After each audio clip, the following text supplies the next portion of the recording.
तो एंड के बारे में बात कर ली, पहला लॉजिकल कनेक्टर देख लिया अपन ने, और एंड की ट्रुथ टेबल भी बना ली। अब हम दूसरे लॉजिकल कनेक्टर और के बारे में बात करने जा रहे हैं। और का सिंबल है ऐसा वी, छोटा सा वी टाइप सिंबल है, और इसको डिसजंक्शन भी कहा जाता है। क्या कहा जाता है? डिसजंक्शन। जैसे हमने एंड की ट्रुथ टेबल बनाई थी और एंड को समझा था, वैसे ही हम और की ट्रुथ टेबल बनाएंगे और को समझेंगे। बहुत इजी है क्योंकि ये मैथमेटिकल रीजनिंग है, लॉजिकल है, और लॉजिक तो हमें पहले ही आता है। अच्छा चलिए, सपोज करो एक स्टेटमेंट पी है, I will give you a Mercedes car, और दूसरा स्टेटमेंट क्यू है, I will give you a 5 star of ₹10। अब मैं बोलता हूं कि I will give you a Mercedes car और I will give you a 5 star of ₹10। अब मर्सिडीज कार तो करोड़ों की कार है। अब मैंने आपसे बोला, लेकिन मैंने आपसे वादा किया, मैंने आपको बोला कि I will give you a Mercedes car और अ 5 स्टार। तो अगर मैंने आपको केवल 5 स्टार दे दी तो भी मेरी बात तो सही हो ही गई। तो इसको ऐसे लिखते हैं, पी और क्यू, ऐसे लिखा जाता है। और इसकी ट्रुथ टेबल देखिए कितनी आसान है। ट्रुथ टेबल, सोचो दो चीजें हैं और वो दोनों और से जुड़ी हुई हैं, पी और क्यू। तो पी और क्यू की क्या क्या ट्रुथ वैल्यू हो सकती है? True true true false, false true false false. अब बीच में और लगा हुआ है। अब किसी भी चीज के बीच में और लगा हुआ है, हिंदी में बोले तो या लगा हुआ है, तो दोनों में से एक भी हो जाए तो अपना काम बन जाएगा, वो स्टेटमेंट सही हो जाएगा। अब मैं आपसे बोल रहा हूं कि मैं आपको मर्सिडीज कार दे दूंगा या 5 स्टार चॉकलेट दे दूंगा। अब अगर मैं मर्सिडीज कार दे देता हूं तो भी मेरी बात सही हो गई, अगर मैं 5 स्टार दे देता हूं सस्ते में तो मेरी बात सही हो गई, और अगर दोनों दे देता हूं तो भी मेरी बात सही हो गई। तो इसका मतलब अगर पी और क्यू दोनों ट्रू हो गए तो भी ट्रू है, अगर एक भी ट्रू हो गया तो भी ट्रू है, ये भी ट्रू हो गया, फॉल्स। पी और क्यू ये केवल एक ही स्थिति में फॉल्स होगा, जब ना पी हो और ना ही क्यू हो। पी भी नहीं हो, क्यू भी नहीं हो, तब ये स्टेटमेंट क्या हो जाएगा? फॉल्स हो जाएगा। अगर पी भी नहीं होता, क्यू भी नहीं होता, तो यह स्टेटमेंट फॉल्स हो जाएगा। लेकिन पी और क्यू में से एक भी हो गया, लॉजिकली सोचिए, दोनों चीजें किससे जुड़ी हुई हैं? हिंदी के या से जुड़ी हुई हैं, इंग्लिश के और से जुड़ी हुई हैं, दिस और दिस। इसको हम पढ़ेंगे पी और क्यू। या तो पी हो जाए तो भी चलेगा, क्यू हो जाए तो भी चलेगा, दोनों हो जाए तो भी चलेगा, कम से कम कोई एक होना चाहिए।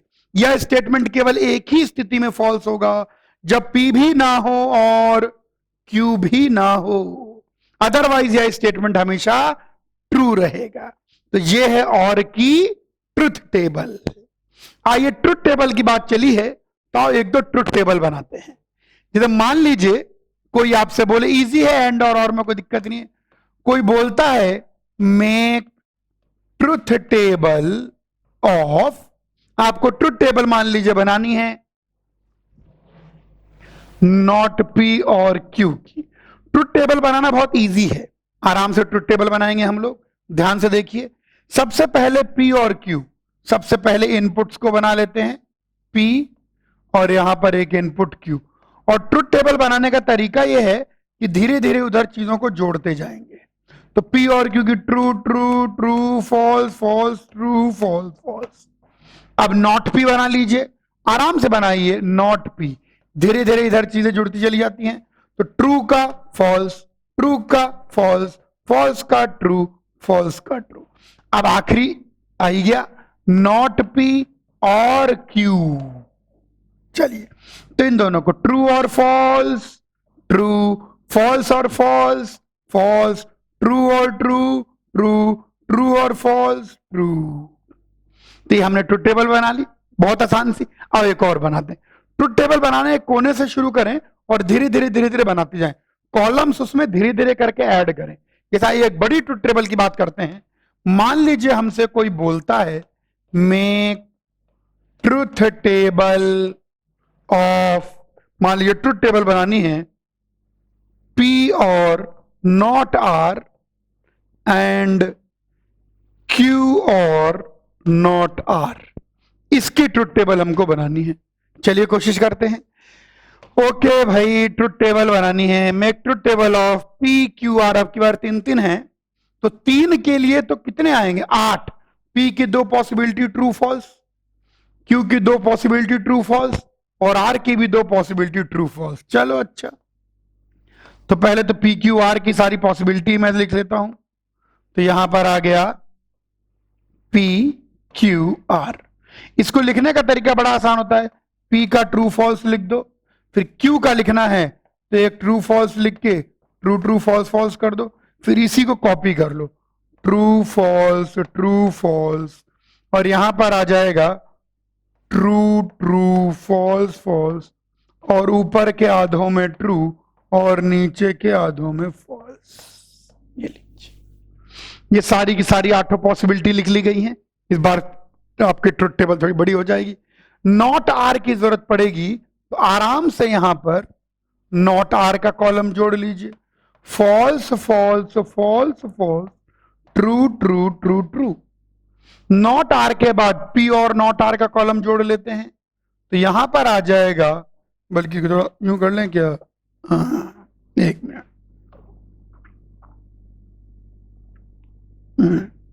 तो क्या, वरना छोटा होता जा रहा है तो कंस्ट्रेंट होता जाएगा। तो यहां पर हम जोड़ रहे P और नॉट आर, P और नॉट आर, बस इन 2 कॉलम को देखना है। P और नॉट आर को true false true, false false false, true false true, फिर फॉल्स फॉल्स, फिर यहां पर तो चारों ट्रू हैं, तो यहां पर ये चारों ट्रू ही आ जाएंगे।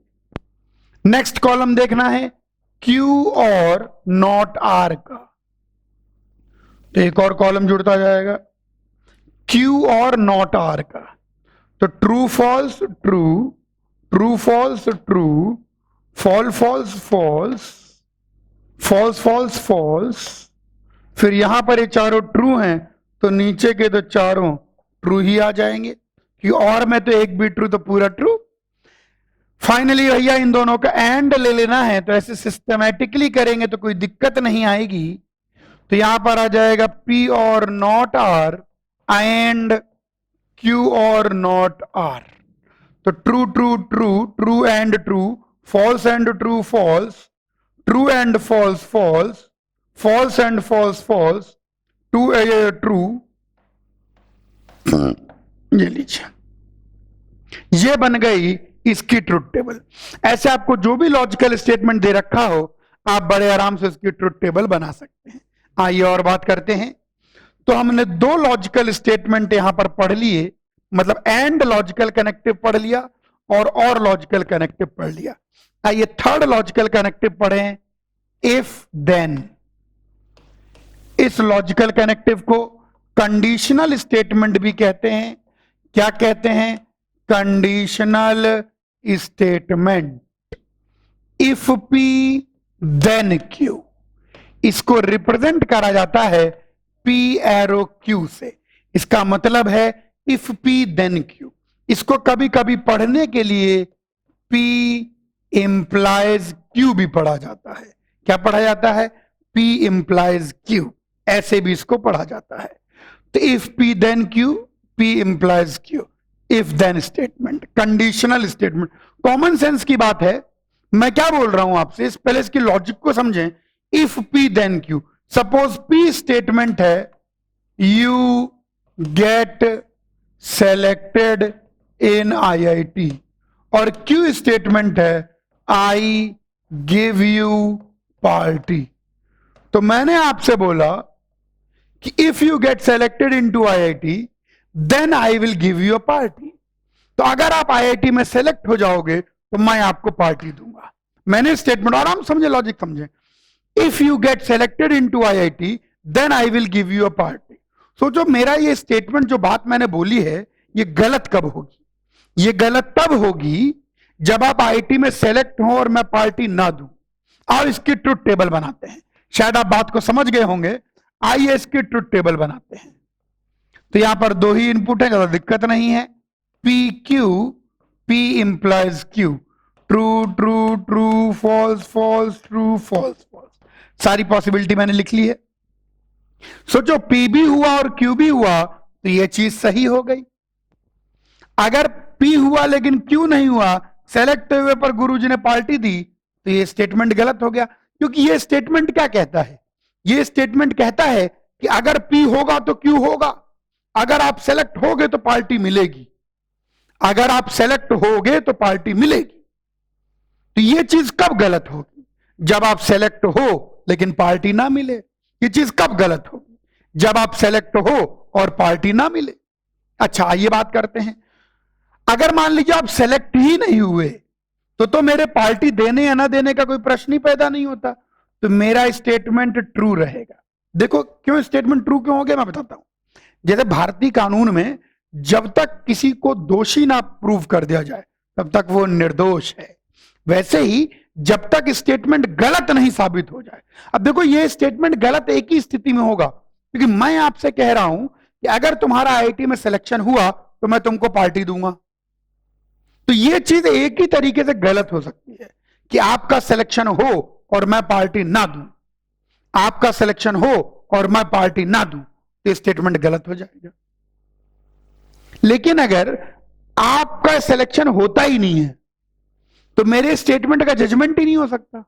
अब मैं पार्टी दूं या ना दूं उससे कोई फर्क नहीं पड़ता, मेरे स्टेटमेंट अपनी जगह सही रहेगा। यह ध्यान देना है कि यह जो कथन है, यह जो स्टेटमेंट है, यह जो सेंटेंस है, यह जो वाक्य कहा गया है, यह सिर्फ एक ही स्थिति में झूठेगा, एक ही स्थिति में फॉल्स होगा, एक ही स्थिति में कॉन्ट्राडिक्ट होगा, एक ही स्थिति में असत्य होगा, जब आप सेलेक्ट हो और मैं पार्टी ना दूं। इसीलिए negation, negation of P implies Q. Not ऐसा कब होगा कि ये गलत हो जाए? ऐसा तब होगा ये गलत हो जाए जब पी हो एंड क्यू ना हो। ये निगेशन ध्यान रखना है। पी इंप्लाइज क्यू का निगेशन होता है। ऐसा क्या हो कि ये नॉट हो जाए, ये निगेट हो जाए, ये स्टेटमेंट असत्य हो जाए, झूठ हो जाए, फॉल्स हो जाए, कॉन्ट्राडिक्ट हो जाए। एक ही स्थिति में होगा कि पी हो एंड क्यू ना हो। ये ध्यान रखना है इसका निगेशन। सिंपल सी बात है, इफ पी देन क्यू। तो मेरा कहना अगर पी होगा तो क्यू होगा। तो यह बात एक ही तरीके से गलत हो सकती है जब पी हो और क्यू ना हो, अदरवाइज यह वाक्य तो हमेशा सही ही है। यह है कंडीशनल स्टेटमेंट का ट्रुथ टेबल याद रखना है। अगर पी हुआ ही नहीं तो उस केस में जो मैंने बात बोली इफ पी देन क्यू, उसकी कोई जिम्मेदारी बनती ही नहीं है। मेरी जिम्मेदारी तब थी पार्टी देने के जब आप सेलेक्ट हो। अगर सेलेक्ट ही नहीं हुए तो स्टेटमेंट को जांचा ही नहीं जा सकता, तो यानी वो स्टेटमेंट ट्रू होल्ड करेगा। ये ध्यान रखें। और निगेशन किस केस में निगेट होगा? एक ही केस में निगेट होगा, पी हो एंड क्यू ना हो। कॉपी करो। ओके, तो अपन लोगों ने कंडीशनल स्टेटमेंट देख लिया। क्या देख लिया? कंडीशनल स्टेटमेंट को देख लिया। और सही आ रही। ओके, कंडीशनल स्टेटमेंट देख लिया। आइए थोड़ा सा और उसको देखें। तो कंडीशनल स्टेटमेंट को ऐसे रिप्रेजेंट करते हैं पी क्यू, और इसकी ट्रुथ टेबल भी अपन ने देखी। और इसकी ट्रुथ टेबल कैसे दिखाई पड़ती है आइए ध्यान दें। इसकी ट्रुथ टेबल तो ऑलरेडी मैंने बना दी थी, लेकिन आइए हल्का सा एक बार और उसको देख लें और इस पर बेस्ड कुछ और बातें करेंगे। पी और क्यू और P implies Q.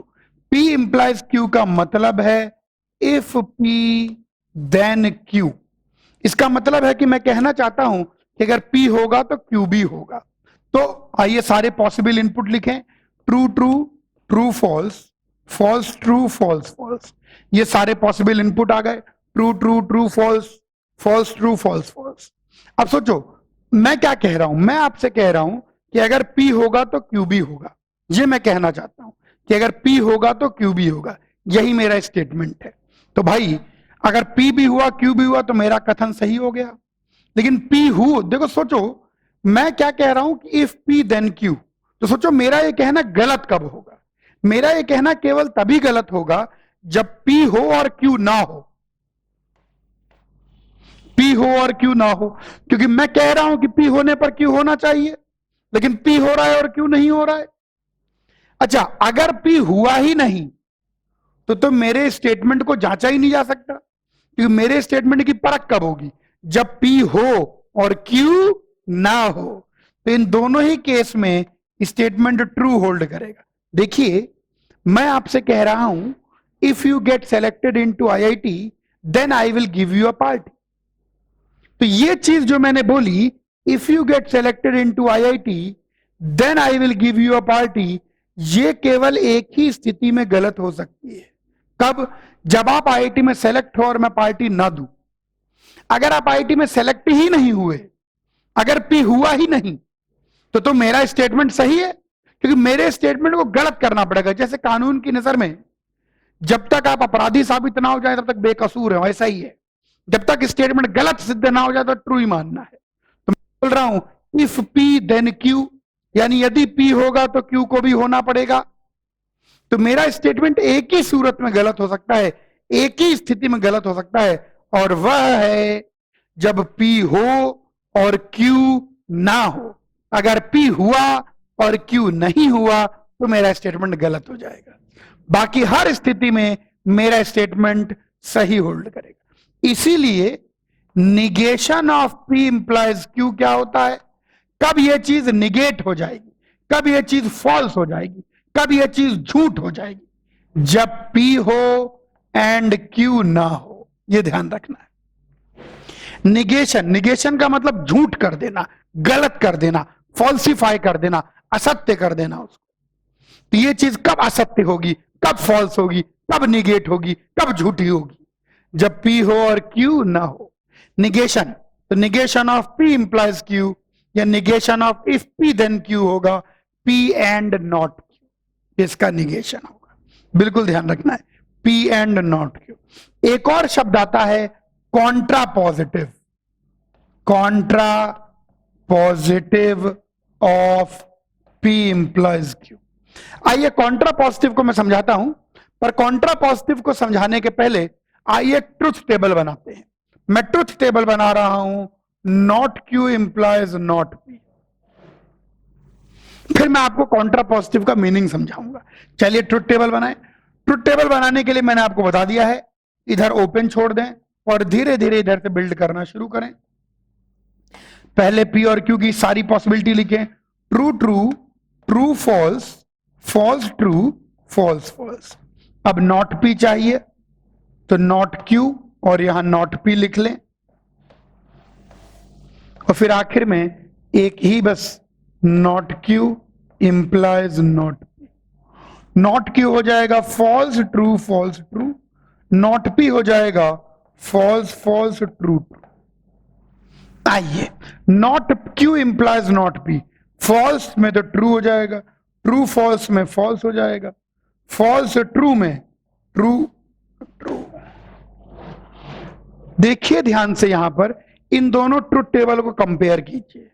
Same input पर सेम आउटपुट आ रहा है, सेम इनपुट पर सेम आउटपुट आ रहा है।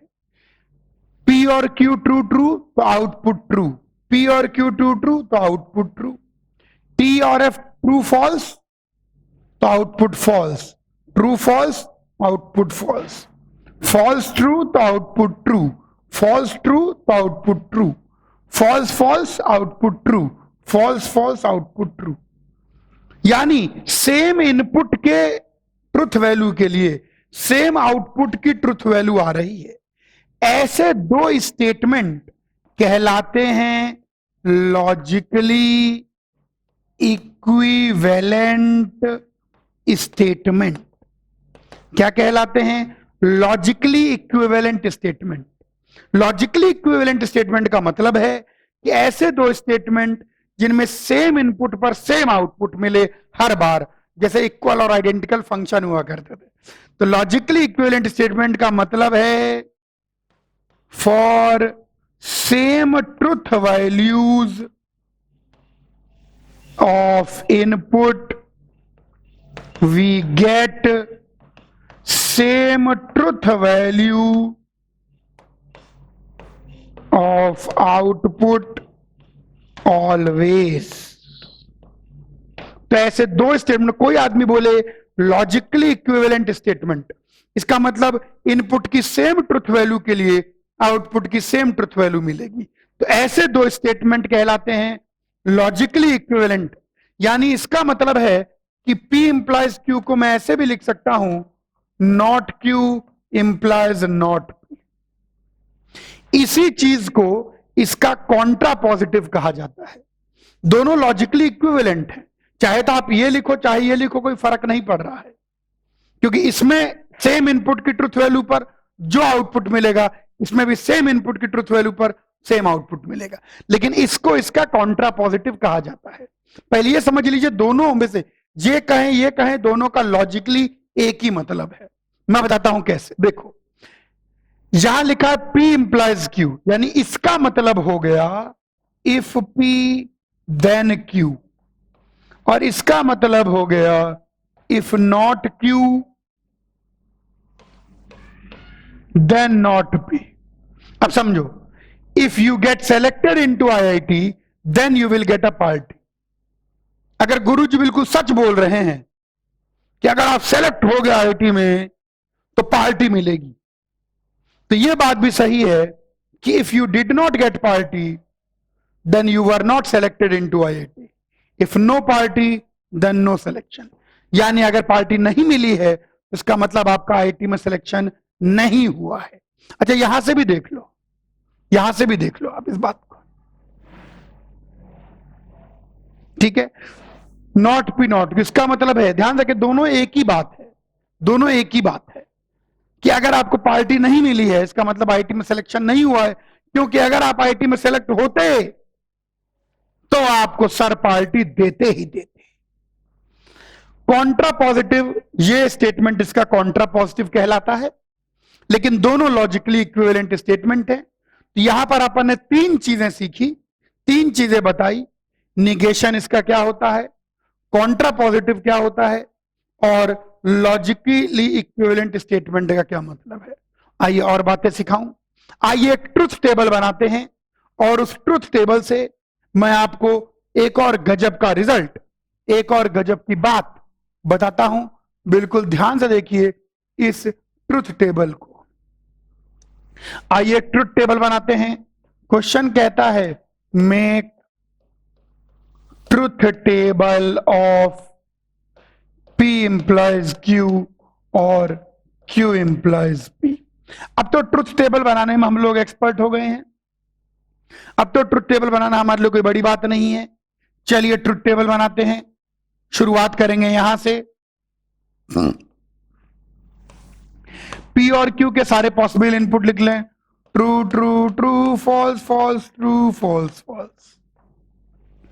सबसे पहले यहां पर मैं P इंप्लाइज Q कह दूंगा, तो ट्रू फॉल्स ट्रू ट्रू। फिर यहां पर धीरे धीरे बनानी है, जल्दीबाजी नहीं करनी है, टेबल को बिल्ड करना चाहिए। Q इंप्लाइज P, तो Q इंप्लाइज P में ट्रू ट्रू में ट्रू आ जाएगा, फॉल्स ट्रू में ट्रू आ जाएगा, ट्रू फॉल्स में फॉल्स आ जाएगा, फॉल्स फॉल्स में ट्रू आ जाएगा। और आखिरी में यहां पर भरेंगे P इंप्लाइज Q और Q इंप्लाइज P। तो इन दोनों का और लेना है, ट्रू और ट्रू ट्रू, फॉल्स और ट्रू ट्रू, ट्रू और फॉल्स ट्रू, ट्रू और ट्रू ट्रू। वाह, ये बन गई ट्रुथ टेबल। ऐसा स्टेटमेंट जिसमें इनपुट की ट्रुथ वैल्यू कुछ भी हो, फाइनल ट्रुथ वैल्यू हमेशा ट्रू आ रही हो, ऐसा स्टेटमेंट कहलाता है tautology. Tautology is a logical statement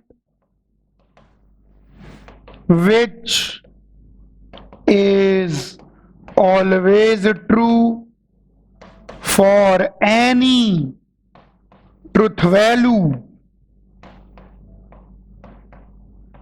of its inputs।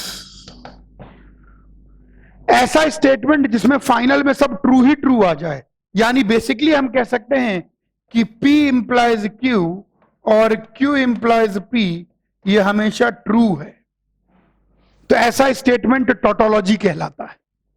तो एक और नया शब्द, अभी एक नया शब्द आया था, लॉजिकली इक्विवेलेंट स्टेटमेंट। तो दो स्टेटमेंट लॉजिकली इक्विवेलेंट होंगे, एक और शब्द आया था लॉजिकली इक्विवेलेंट स्टेटमेंट। तो दो स्टेटमेंट लॉजिकली इक्विवेलेंट होंगे अगर सेम इनपुट की ट्रुथ वैल्यू पर सेम आउटपुट की ट्रुथ वैल्यू मिले। एक और नया शब्द आया टोटोलॉजी। किसी भी स्टेटमेंट को टोटोलॉजी कहेंगे अगर कोई भी इनपुट की ट्रुथ वैल्यू लें आउटपुट हमेशा ट्रू ही आए।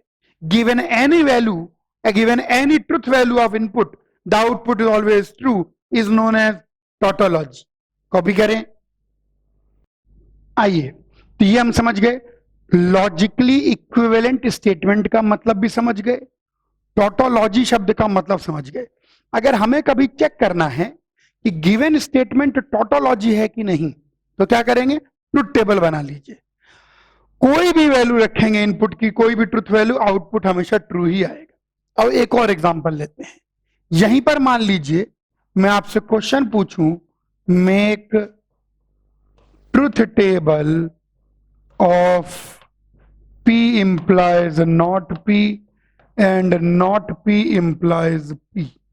चलिए, इस बार एक ही है P और उसी की ट्रुथ टेबल हमको बनानी है। चलो कोशिश करते हैं, लेट अस सी। तो यहां पर तो छोटी ही ट्रुथ टेबल बनेगी क्योंकि दो ही चीजें हैं, मतलब एक ही चीज है P। तो P ट्रू फॉल्स हो जाएगा, तो नॉट P फॉल्स ट्रू हो जाएगा।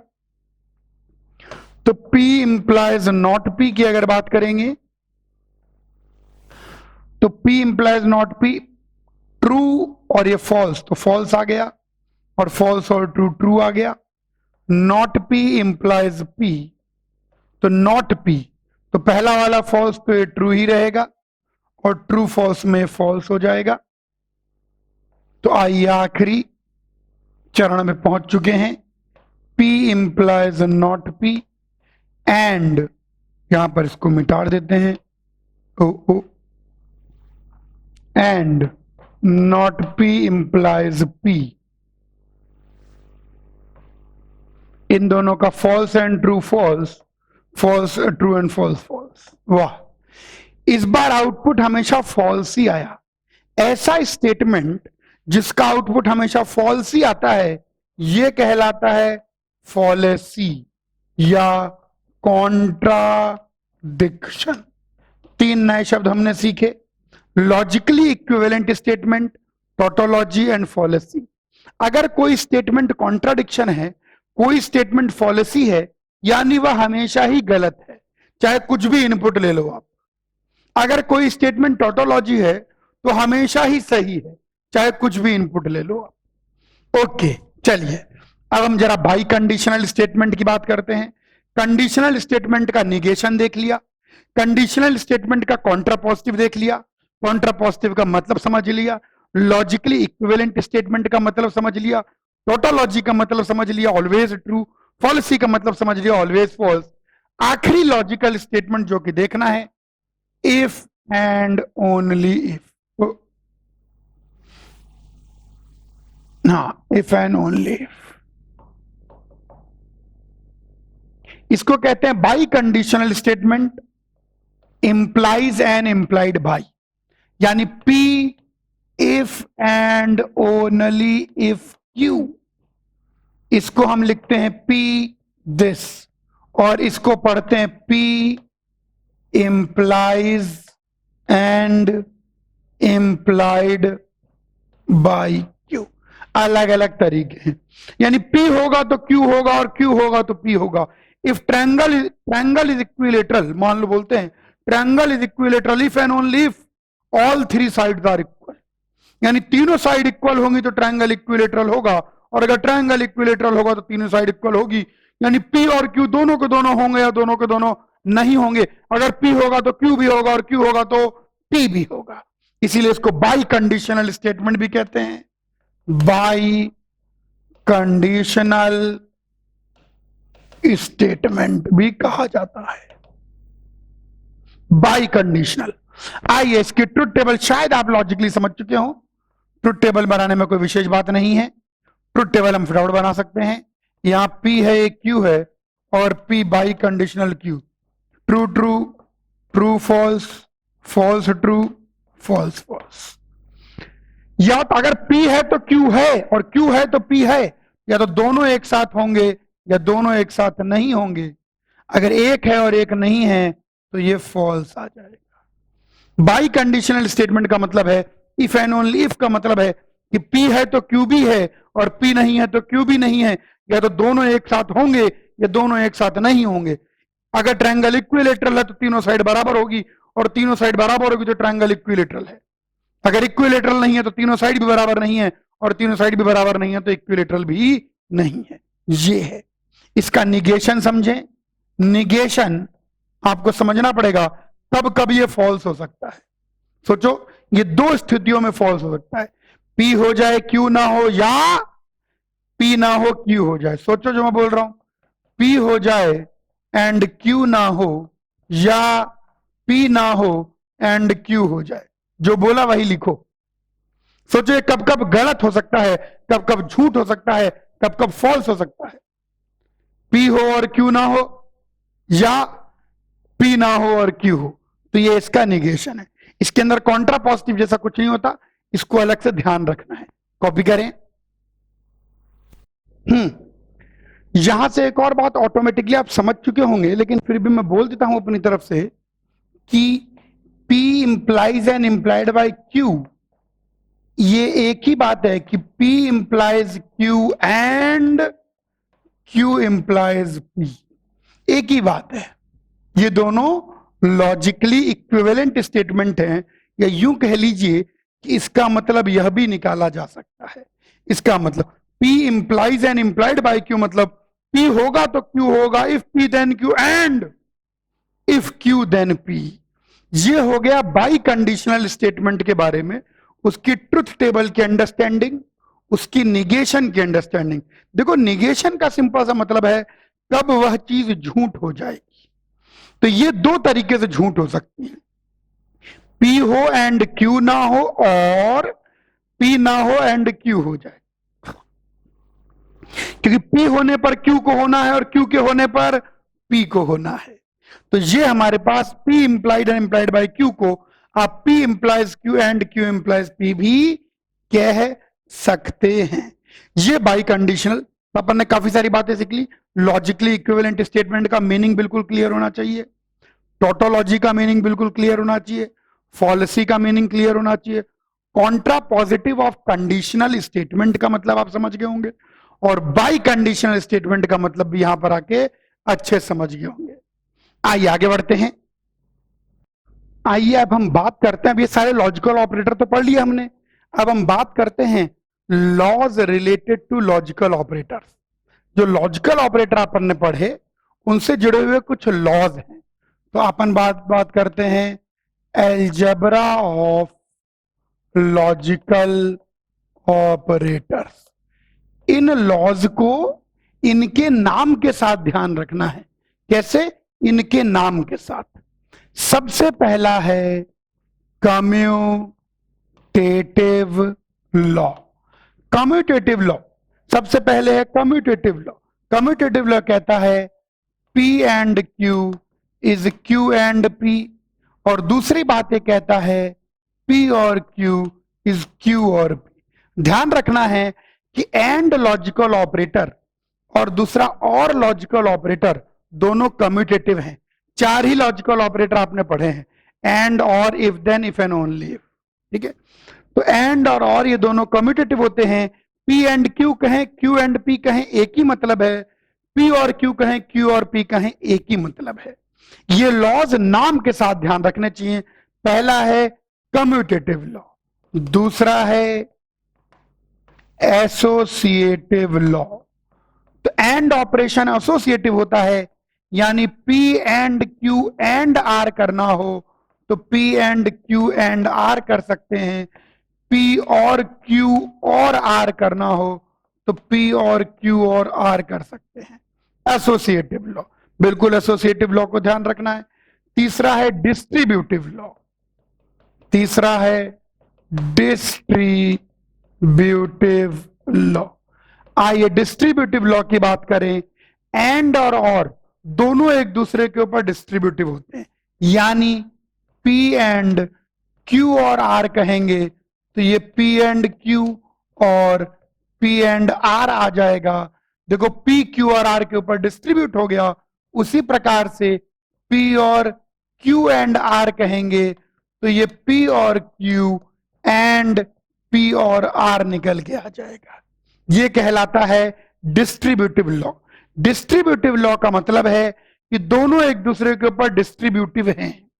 जैसे मल्टीप्लीकेशन एडिशन के ऊपर डिस्ट्रीब्यूटिव होता है ना, ए इंटू बी प्लस सी को लिख सकते हैं ए इंटू बी प्लस ए इंटू सी, वैसे ये डिस्ट्रीब्यूटिव लॉ है।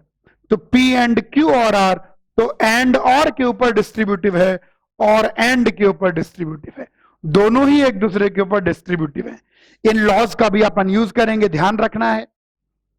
चौथा है आइडेंटिटी लॉ। चौथा है आइडेंटिटी लॉ। आइडेंटिटी लॉ को ध्यान रखना है। टोटोलॉजी को हम लोग टी से रिप्रेजेंट करते हैं। टी का मतलब ट्रुथ, ऑलवेज ट्रू, और कॉन्ट्राडिक्शन फॉलिसी को हम सी से रिप्रेजेंट करेंगे। ठीक है, तो आप समझिए आइडेंटिटी लॉ क्या कहता है, पी और टी इज ऑलवेज ट्रू। क्योंकि पी अब ट्रू हो या फॉल्स हो तो फॉल्स और ट्रू भी ट्रू होगा और ट्रू भी ट्रू होगा। टी शब्द का मतलब जहां पर भी लिखा है यानी एक स्टेटमेंट जो ऑलवेज ट्रू है, टोटोलॉजी। जहां पर भी टी लिखा जाता है वहां उसका मतलब होता है a statement which is always true, tautology. और सी जहां पर भी लिखा जाता है यानी a statement which is always false, contradiction. Contradiction, ये ध्यान रखना है। छोटी छोटी बातें बिल्कुल इस पर ध्यान देंगे। यहीं पर बात करें पी और फॉल्स, अगर पी और फॉल्स तो इसकी वही वैल्यू आएगी जो पी की वैल्यू आएगी। क्यों? क्योंकि ट्रू और फॉल्स ट्रू हो जाएगा, फॉल्स और फॉल्स फॉल्स हो जाएगा। अच्छा, और देखें एंड के साथ देखें, पी एंड ट्रू, अगर पी एंड ट्रू, फॉल्स नहीं लिखना चाहिए, यहां पर सी लिखना चाहिए, कॉन्ट्राडिक्शन सी। अच्छा, पी एंड ट्रू पी के बराबर हो जाएगा, क्योंकि फॉल्स एंड ट्रू फॉल्स आ जाएगा, ट्रू एंड ट्रू ट्रू आ जाएगा। और आप समझ गए होंगे पी एंड कॉन्ट्राडिक्शन, कॉन्ट्राडिक्शन ही निकल के आएगा, फॉल्स निकल के आएगा, क्योंकि एंड में अगर एक भी फॉल्स हो गया तो पूरा स्टेटमेंट फॉल्स हो गया। जहां टी लिखा है वहां ट्रू समझ सकते हैं या ऐसा statement which is always true, tautology. जहां सी लिखा है वहां फॉल्स समझ सकते हैं या ऐसा statement which is always contradiction. नाम के साथ ध्यान रखना है, commutative law, associative law, distributive law, identity law. Identity law के बाद पांचवा हमारे पास निकल के आएगा कॉम्प्लीमेंट लॉ। आइए बात करें कॉम्प्लीमेंट लॉ, जो कि कॉम्प्लीमेंट से जुड़ा हुआ है। Not of not P P हो जाएगा, नॉट टी सी हो जाएगा, नॉट सी टी हो जाएगा, कोई खास बात नहीं है। पी एंड नॉट पी हमेशा कॉन्ट्राडिक्शन ही रहेगा, पी और नॉट पी हमेशा टोटोलॉजी ही रहेगा, क्योंकि एक ना एक तो ट्रू होगा ही और इसमें एक ना एक तो फॉल्स होगा ही।